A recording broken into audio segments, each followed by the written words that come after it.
नमस्कार दोस्तों, कभी आपने सुना है कि कोई सब्जी वाला महीने का 2.5 से 3 लाख रुपए पैसे बना रहा है, या फिर कोई पानी पूरी बेचने वाले का डिजिटल ट्रांजैक्शन सालाना ईयरली 40 लाख के ऊपर है।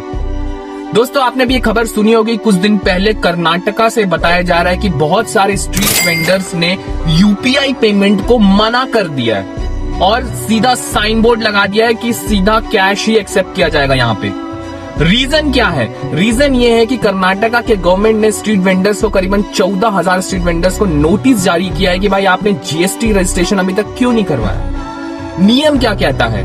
नियम ये कहता है कि अगर आपकी सालाना राशि 40 लाख के डिजिटल ट्रांजैक्शन 40 लाख के ऊपर जाएगी माल बेचने वालों के लिए, तो आपको जीएसटी मैंडेटरी है।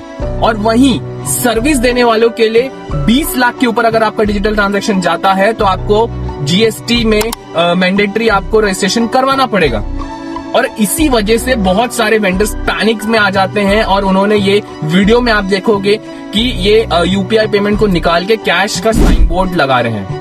दोस्तों, गवर्नमेंट ने बोला पैनिक करने की कोई बात नहीं है, लेकिन उनका भी ये क्लेम है कि इसमें और भी कहीं कहीं से पैसे आते हैं और बहुत सारी चीजें हैं। दोस्तों, आपको क्या लगता है? आप इतना कमाते हैं, आप इतना टैक्स भरते हैं, जो गवर्नमेंट सर्विस है, स्पेशली कॉर्पोरेट सबसे ज्यादा टैक्स देता है इंडिया को, तो आपको क्या लगता है यहाँ पे टैक्स की चोरी हो रही है या फिर ये 40 लाख 20 लाख कमाने वाला ये स्ट्रीट वेंडर्स है ही नहीं बोल? और फिर हम कहते हैं कि भाई इंडिया गरीब है।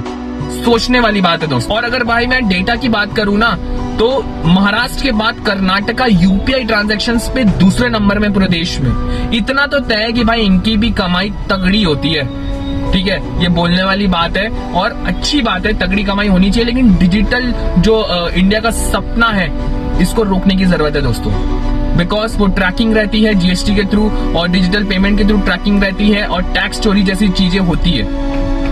मिलते मेरे